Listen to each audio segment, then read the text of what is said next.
My next guest has been doing this for over 20 years. He's one half of the group Smif-N-Wessun. They're about to release their seventh album. First album was The Shining. They also did Monumental with P-Rock.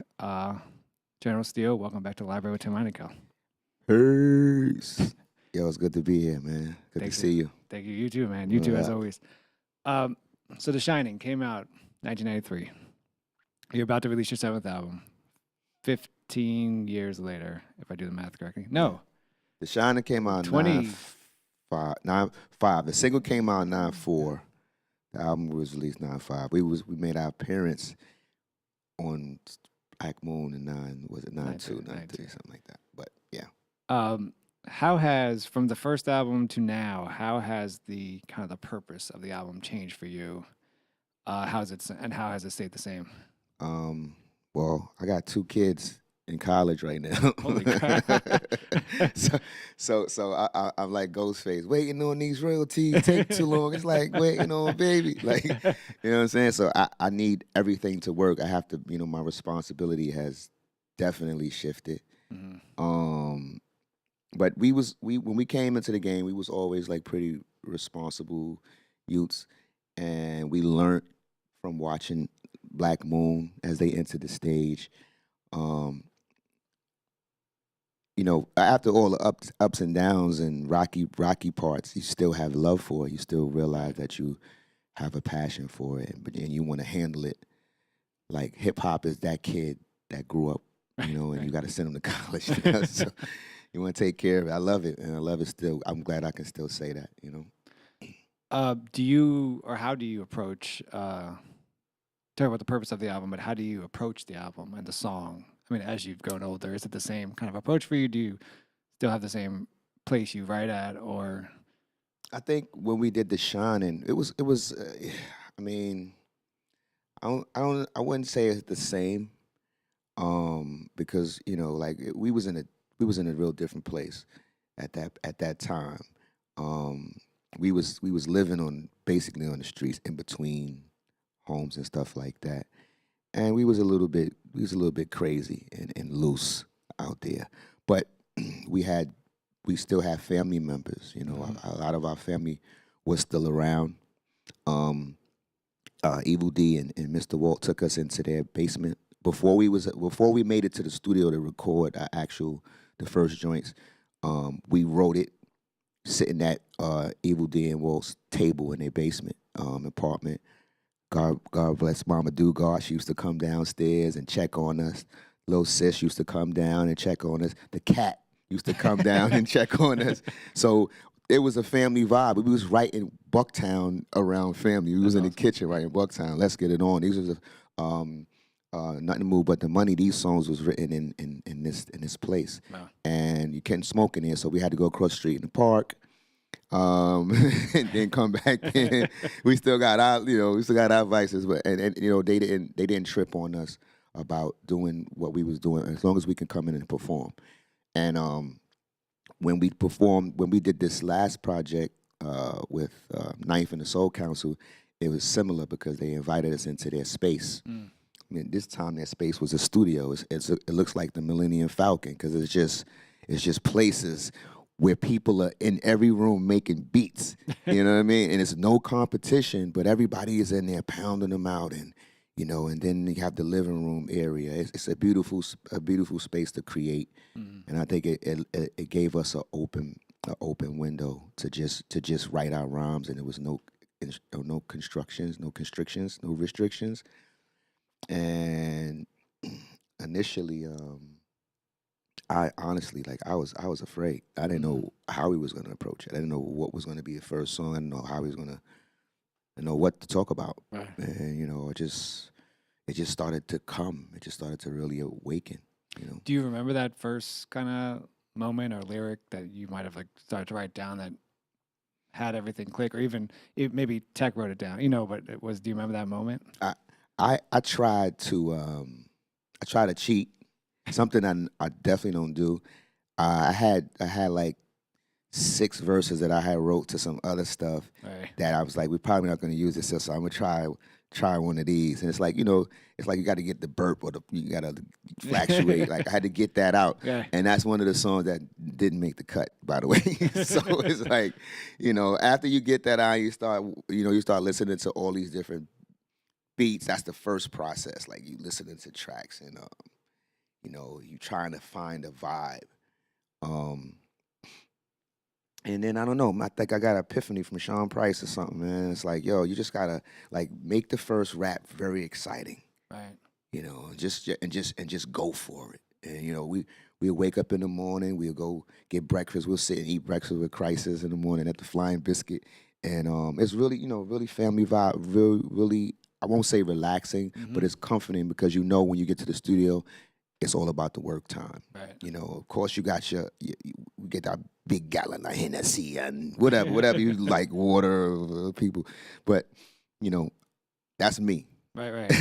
So my process hasn't really shifted. It's just now you have a lot of information. You got to be in tune with where the energy is going, the track. What is the track telling you at the time? And just, just work it out and hope it comes out great. When you're writing for the Shinin and you're in Evil D's, mother's basement, did you know, or when did you know that this was going to be not just the hip hop being your life, but this is going to be your career? Or were you just thinking one album and see what happens? That's I don't know if that's the Brooklynite in me or just the Sagittarius in me. Or just the anal cat. But before we actually started working with these guys, I had a really good job in Coney Island Hospital, benefits and everything, and I wasn't happy there, and I knew that I wasn't going to be there long. They was going to either fire me or I was just going to just flop out probably. Right. So when I saw the opportunity, I said, well, I didn't think it was going to be easy, and I didn't think it was going to, be life-changing, like in the realm of like, all right, overnight success, anything like that. But I was willing to take that chance, So I said, hey, it's either now or never. I got advised by people like Drew High, like, yo, don't quit your day job. Right. I'm like, man, I got to, man. I got to leave here. If I don't make the choice now, then no telling when, I have this opportunity. So it's full steam ahead. I want to jump, ahead. You guys were recently on NPR's Tiny Desk concert. Yes. Big up Abby O'Neill. It's my baby. Incredible performance. Good job, yeah. And Black Alley, these guys. And one thing that's incredible about it is that it's all, you're spitting over all live instruments. Yes. What's the major difference for you in terms of when you're spitting over a live instrument versus spitting over a DJ or 808s? Oh man, it does something to the soul, man. It allows you to hear yourself as an instrument. A lot of times when you're doing it to the conventional shows and it's just the DJ, it's like it's I guess it's kind of rigid sometimes. When you're listening to the live music, it's a little more open, and you hearing notes that you normally don't hear when you're listening to like sample tracks and stuff like that. So it takes you on a journey, man. It's a whole different kind of high, Do you have a favorite kind of instrument to spit over, or a favorite sound you like that kind of? I don't think I do. I don't think I do. Like we went on tour with a group called Champion Sound. They're from primarily from Czechoslovakia, and we actually set to go out with them this winter as well, this fall. And these guys, it's like 3 guys, man. It's a drum, it's a bass player who formerly was just a guitar player, but they lost their bass player, and he had to pick up the bass, and he sounds good to me. Right. Yeah. Not to mention that these cats, they're not like, one of them doesn't really speak English. Then there's the, I guess, the main conductor, which he plays the flute. He's on he's DJing, and so it's like I can't remember performing uh, um, Stand Strong, Hmm. you know, with the Isaac Hayes horns in it. And then it's a guy behind me who plays the horns Right. from that. So it just blows my mind. You know, it's exciting and it takes you on a journey. It's good. It's beautiful. You know. Uh, as you and Tech have been doing this for a while, and you've both have done solo stuff. You Yeah. both have worked with other artists, but there's always something about, to me, a track with you two on it that kind of brings out the best in each other. Yeah. What is it that brings out the best in each other? Like It's what the does Tech love, do? man. It's the love, man. I love working with that guy, man. Plus, he does half the work, so it's like, it's like, how could you not love that? You know, I don't got to do so much. You can carry that side, carry this side. But no, that's my brother, man. That's it's just organic with us. You know, we can talk, we can fuss, we can fight. He sees me do stuff he doesn't really like. He can talk to me about it. I see stuff, you know. It's not it's not a structured group. We're not the conventional group. We're actually relatives. We're actually family. You know, not blood related, but it feels like it, and that's how we carry it. And I think that we both know the importance of getting the job done. You know, and when we have when we have these producers like Beat Miners and Knife Wonder and Pete Rock, we know that we got to show up for Right. work when we're dealing with these guys. It's a serious thing, and we focus. He's a very focused cat too. By the way, he don't play no games really. Unless we're in the studio, sometimes he might have a dice game going Right. or something like that. But that's him. He he draws it from somewhere else. You know. Yeah. We've spoken a few times, and I think one thing that always stands out, and you even said it now, just the importance of family and the people around you. I think the interview I had with Tech, I actually went down to Brooklyn, and it was in between his workouts. Right. Bidding like crazy in the park, but uh, but the cool thing about that, what I appreciated about that, and I left it being like, this is your neighborhood. What is it about your neighborhood that makes you who you are, makes you who you are as an artist, and how do you keep drawing from it to continue to grow? Mm. I mean, I would say your surroundings is the source. You know, that is your second tier family. You Mm-hmm. know, once you step outside, you have the neighborhood. If you, you know, like you all heard the saying, it takes a village. So I grew up in the projects. I lived on the 14th floor. Um, so there were families on every floor that knew my family, and that was my first encounter with relationships. You know, and then after that, it's school. Right. So my school is maybe like 10, 12 blocks from my house. So in between those blocks, you encounter a lot of other stuff. So, you know, you start drawing on all of that. And you're able to, like, you know, it's scary. Sometimes it's scary and it'll brand you. It'll put a stamp in you and it'll make you tough or it'll make you want to get up out of there, leave there. And I think we've always been able to walk through different neighborhoods. We've been daring enough or stupid enough to just traverse through some of the places, some of the most dangerous places in Brooklyn. And then the fraternities of school is where we meet people that's from different neighborhoods, and we actually still to this day go to these places. We still hang out in Crown Heights. We still be in Bushwick. We still even Harlem. You know, we Brooklynites to the heart, but we go to Harlem. Tech spends a lot of time at Juice Bar with Styles. Right. Queens, you know. We used to get our hair cut in Queens by Onyx when they had they had the shop out there.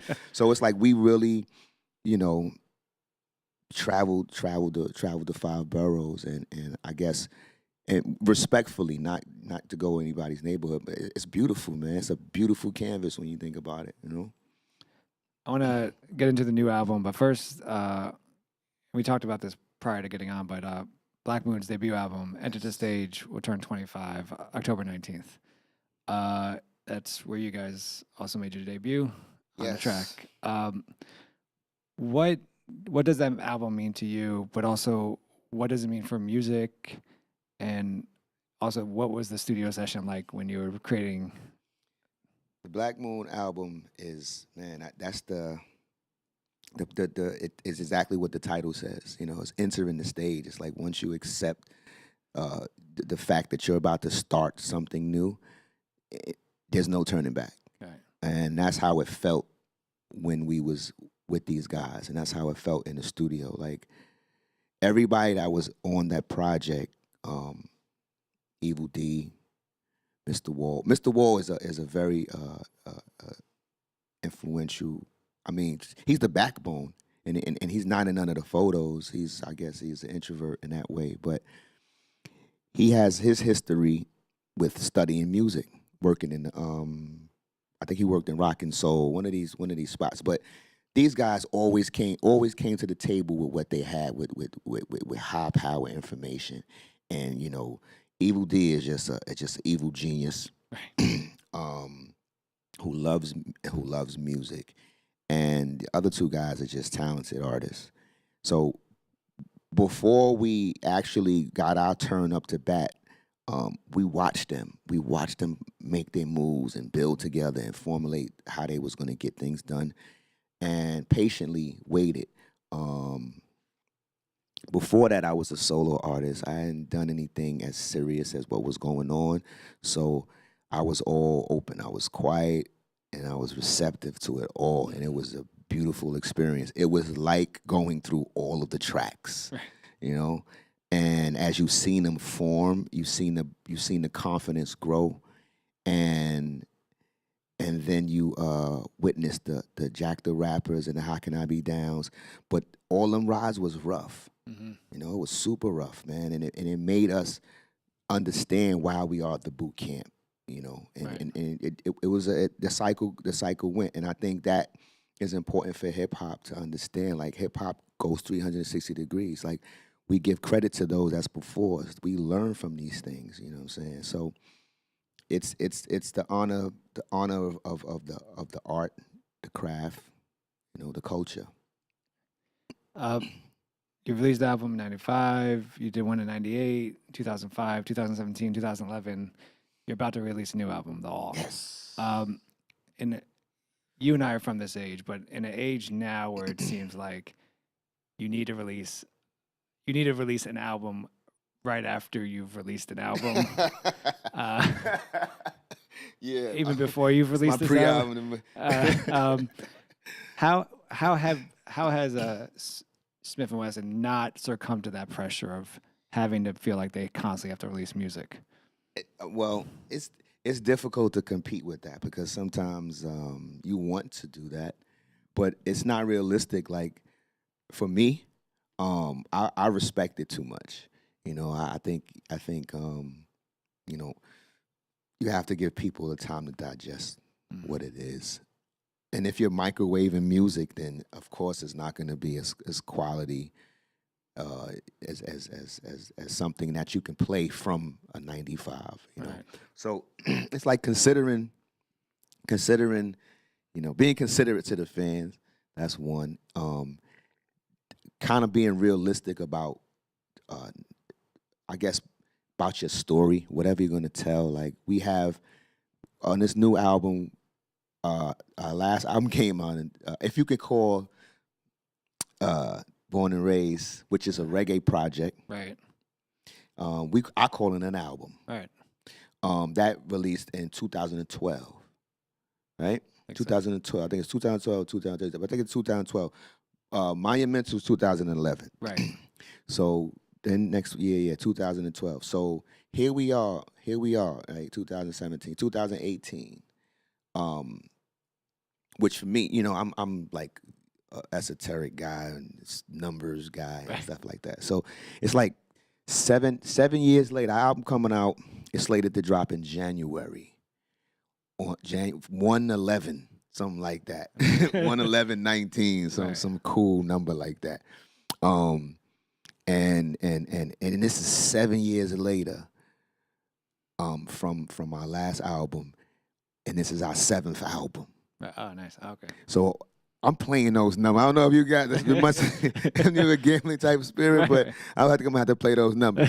But I think like the esoteric version for me, not even esoteric, but the reality is that the seventh is seventh G is the seventh letter made. That's the God in the supreme mathematics, you know. And for us, this is a big this is a big shot for us because like the title of the album is called The All. Right. You know, if God's you know, it's for the gods and earths, peace to the gods and earths, and you know, the nation.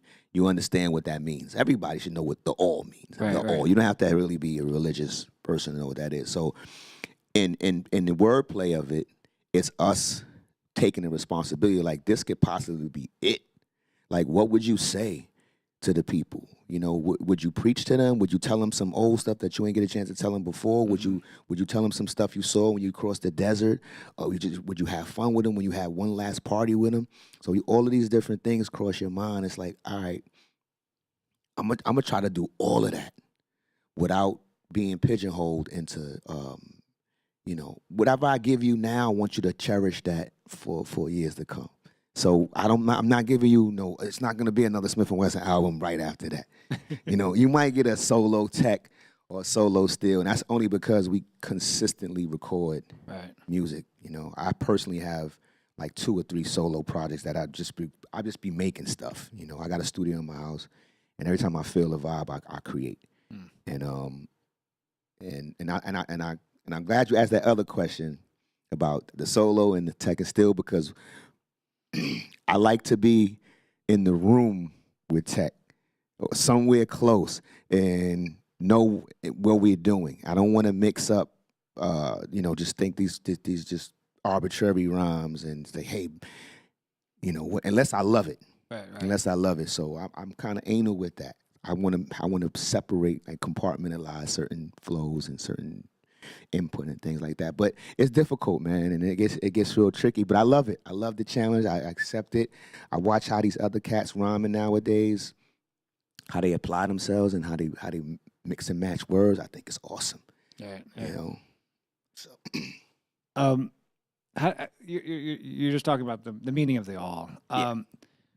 How does the for the all example, for the album example, how does the creation begin? Like, I mean, like, what's the drawing board between you and Tech? Are you guys, you know, just this comes to you one day? Are you guys sitting down writing like a plan, or just kind of all of the above, man? All of the above. Like we went down south. It's like the Shinin. We had to spend every day together. Every day. We sleep in your room. We not sleeping, you know, together, but you sleep in your room, which means you got that space. Right. You know, you can talk to family or watch this baseball game, basketball, whatever. But then we're spending the whole day together. We're eating together. We're listening to beats together. You know, I might take a break and go smoke me a Marlboro or something like that. something like that. But you know, and then we just get back to it.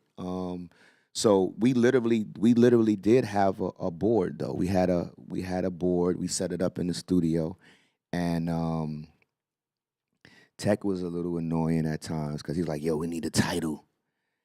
So we just start thinking of titles, and he's like, "We need a title for the project." And I'm like, it's way too early. I'm drawing a super blank right now. I don't know which direction to go. I think we need to record a few songs and feel it out. Mm-hmm. So it's like when you come in fresh, and I'm talking about we coming in the studio like 11 o'clock in the morning. Jeez, wow. And we're not leaving until we ready to pass out. And it's days where we record like one song, it's days where we record like 2 or 3. And we had initially we had a week. And in the first week that we went down there, we recorded songs every single day. And when we left, we had 11 songs recorded. And that was extremely exciting. Mm-hmm. You know, but we was like, yo, we're gonna have to come back. We still need a couple. We need a couple more. There's a couple more things we need, you know. So we went back for another week, you know. So it's like in 2 weeks we created this. So everything that we put together had to be perfect, you know. And working with the Jedi, right. Ninth, He's an evil genius, man. He's a beautiful guy. He's a beautiful creative guy, and I like how he works with his team, with the Soul Council, because it's no competition. He doesn't have to step on their toes. They're equally talented as him, and whoever has the food, that's what we're gonna serve up, and we just had to, step up to the plate, and when it worked, man, How did that collaborate? I mean, how did the Ninth Wonder, Smif-N-Wessun collaboration actually? We happen? always think of how we could step it up. Mm-hmm.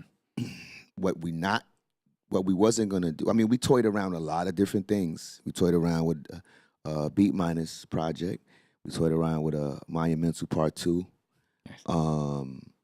But of course, Beat Minus is super busy with the Blackmoon stuff. And we toyed around with Ninth Wonder. One day, Drew Ha revisited that idea, and he said, "Yo, you guys willing to go down south for a week and see what you can come up with?" And I'm like, "Hell yeah!" Was that a trick question? When do we leave? If you leave Friday, this Friday. It was like Wednesday. I'm like, what? Oh, wow, okay. Yeah, sure, let's do it. What do we got to lose? Right. And yeah, man, it was rocky at first. It was rocky because it's like, again, I honestly, the human side of me, I was a little fearful. I was a little intimidated because I didn't know what we were gonna do. I didn't know where it was gonna start, what a conversation. Secretly, Ninth Wonder is not only a producer, composer, you should say composer. He's also he's involved with the project. It was times where he gave us lyrical instruction. I'm like, don't feel any way about, if you feel a vibe, then come in. And there's a couple of songs that he came and he's like, yo, I hear y'all going like this. And he would just do some mumble stuff like that. And I'm like, that's the flow you hear? Cool. Let me see if I can put some words to that. And it was like everybody was hands on. There's nobody in each other's way, anything like that. But it was like, yo, I hear something. And and we all was working together and close knit like that, man. It was beautiful. Let It Go is the first track off the album. It's the first track everyone has heard. Can you just talk a little bit about that track? Was it the first song written by you guys? And since it is the first track release, how did you want it to kind of represent the album? That I think that might have been maybe the second or third. The first two we're probably never gonna hear. They wasn't bad, but they just wasn't as good as when you hear that first one, and you go, all right, them other two is just still around the corner somewhere. It makes sense. That song was created on one of those fresh mornings. You get your rest and you kind of wrap your head around. You get up in the morning, you feeling fresh. You had your continental breakfast, or what we was doing was going to the Flying Biscuit commercial. To us, it was great because it's just some cool place to go in the morning and have breakfast. So the eagerness is there. And I, Tech is the doctor. He like, yo, what we working on today? What beats we got? What we doing? So I'm more like the magician. I'm like, yo, I think we should work on this one. All right, what we talking about? What's the concept? What's the thing? I said, yo, no concept. No concept. We're not doing that. We're not thinking about no concept. We just gonna let it go. We just gonna rhyme with some hardcore stuff on this one right here. Or write your 16, I write my 16. Or just cut me in where you see me to help you out on certain lines. Mm-hmm. Cut me in on there. But we're not gonna even be in each other's space like that. We'll just go over there. Just go sit over here and write. I'm gonna go over here. And I think I went outside. It was beautiful outside. They got they right across from some type of train yard. Mm-hmm. and the train would pass. So I got my headphones and the train yard, and then the smoke from the pipes is coming. So I'm mixing and matching the vibes, and whatever came to mind is what came to mind. And when these guys was ready, uh, so I was trying to hype myself up, and I just said, "Woo, there you go." And they're like, "Yo, all right," and that wound up staying. Nice. Like I had a chorus that's in the chorus, but then we just put it together, and that's like Christ is going, nah, that can go there, and like on the dime, and we're building the song as we're doing it, we're building it. So it's nothing that we came and said, yo, we're gonna do this song called Let It Go, and then we're gonna say woo at this part. It's like that happened, and then this happened, and then the rhymes was like boom, and it's parts like the good thing about having a partner sometimes, like it's stuff that like we're super old school. Like we come from the school where you don't punch in. Oh, nice. Ninth Wonder was like, yo, man, you can't be doing that. Don't punch and stuff. Like, people don't do that no more. He like, how you think these guys be sounding so perfect? You think they just say it like that? Like, we just so stubborn when it comes to that. But they're having a partner is great sometimes because I be saying so many words and then I can't say that next line. I'm gonna go. Yeah, right. So when I go, he hit that line for me, and then I can come right back. Boom, he's my breath. You know what I mean? So it's like the combination is now it's getting exciting. So after one or two of those, after we did that one, I think it was either before or after. It might have been before. Rockness Monster came through. He just happened to be down south. This was his last day. So he's like, yo, let's get him on the track. Because whatever he rhyme about, he going to get us hype. And then we could get on that. So we did like these two hardcore tracks. Unfortunately, the Rockness Monster track didn't make the cut. Wow. Really? It was pretty dope, though. You know what I mean? I don't know. Maybe it'll pop out sometime. Right. But it kicked it off for us, It started getting the ball rolling, and the excitement was in there. And then after the excitement, you start going, we need to make some serious joints, some serious stories about stuff. So Tech was coming up with some titles and ideas, and I would come up with choruses and concepts like, yo, we're gonna do this one. This one is a letter. This one gonna be letter to the loved ones, to everybody. The first one to your moms, the first one to your son, and the next one to you. And then we'll just get to it. Like it just happened. It had to happen. That time that was allotted to us. That's all we had to work with, and we just busted out. You bring up a point about features. When you guys go into this album, do you go in thinking you're gonna have features on it, or do you? Or me personally, no. Tech loves features. he loves features, man. I know. Like artists like to have a bunch of features, but I'm not really into that. Like I think that the album should be yours. If you have a couple of people on there, it's a courtesy or something that makes sense. Yeah. Every album, every song, a feature. I think that's kind of like that's cheating. That's laziness almost. And sometimes those songs don't even work. It's like this guy and that guy together in a song. It doesn't really. And then sometimes it sounds amazing, right, yeah. But that's the point of creating. To each his own on that spectrum. We did make a list of people that we wanted to reach out to. Some we reached out to, and it just didn't work out because of time schedules and stuff. And then others we just didn't get around to reaching out, And I'm kind of glad because it worked out how it should have worked out. We have very limited features on there. The only thing I regret is that we don't have any boot camp members on there. Mm. The one rock song we did was cool. Like we had a song that we wanted to get Buck on, and again, his time working on the album was crazy. Right. So, once we chiseled it down, man, we got like a handful of guys. It's only like about 11, 12 songs, somewhere around there. And the people that we have featured on there, it makes sense. You talked about a song with a letter to your mom, letter to your son, and there's a question I want to ask you about. I feel like we lose someone in hip hop, we lose an artist, and then we praise them. So I don't know if this is going to sound like a morbid question, But kind of the idea is like give their roses while they're still here. Right. So I was looking at who you have collaborated with, who both of you guys have collaborated with, and names that stand out for me are like Raekwon, Buckshot, P-Rock, Premier, Bun B, Eagle D. Can you briefly just talk about them and how their importance to you as an artist, but their importance to you in this culture? All of them guys, man. That's that. But we say they family, man. Especially Buck. Mm-hmm. Buck, that's my twin. That's my little bro right there.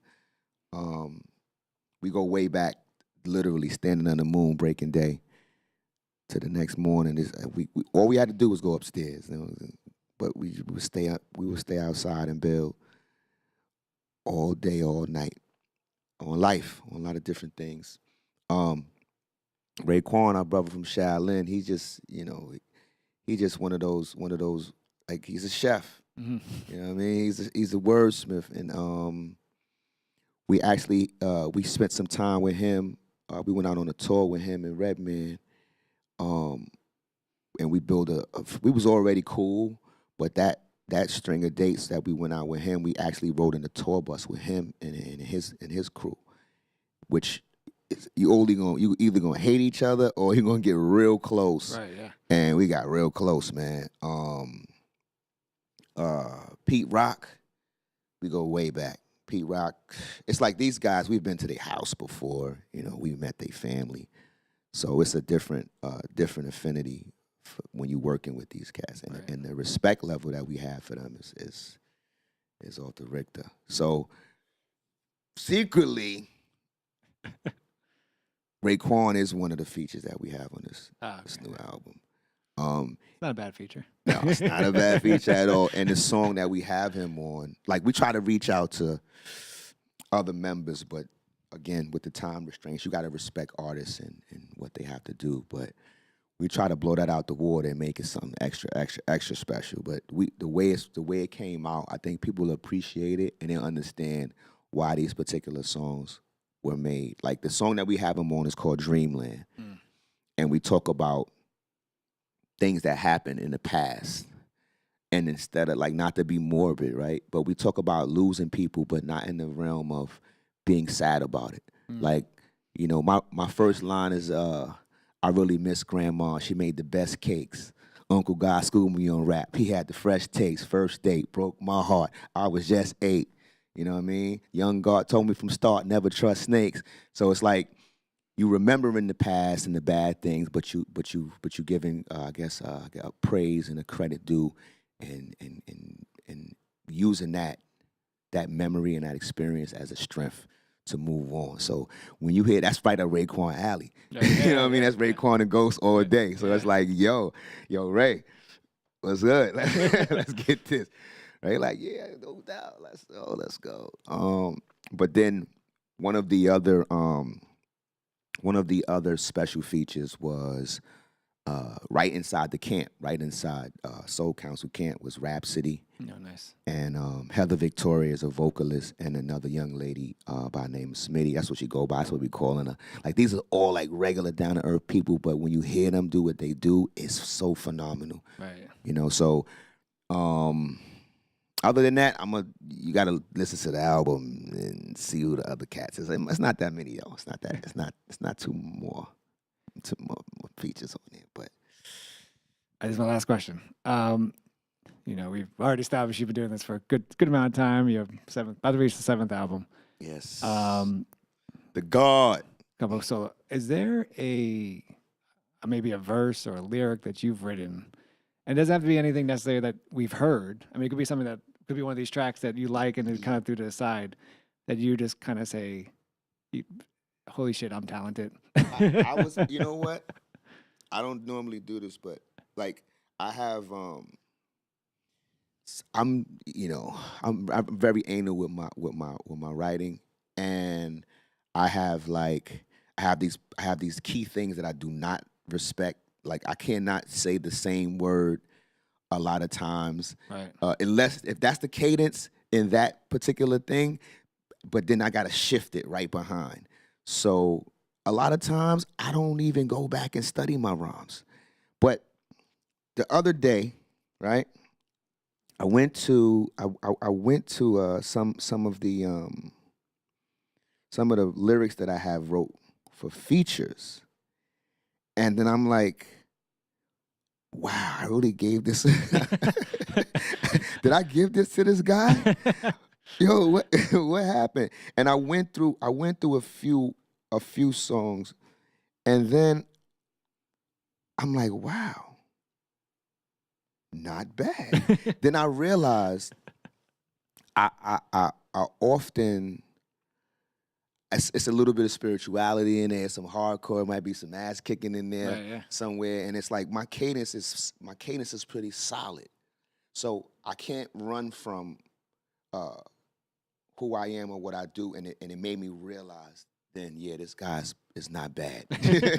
this guy's okay, man, and I appreciate that because I don't like some people might think some people I've heard people be like, I'm so nasty, or I'm gonna change the game, like Right. I'm the best, and I'm like, okay, I hope so, Right. and I've heard people who probably could be put into that category, but then I've heard people that was better than them, Right. so I never professed to have conquered my greatest lyric, and I'm always seeking to like outdo whatever I've done so far. But I think it's some good stuff on the shelf in the Smif-N-Wessun catalog. Mm.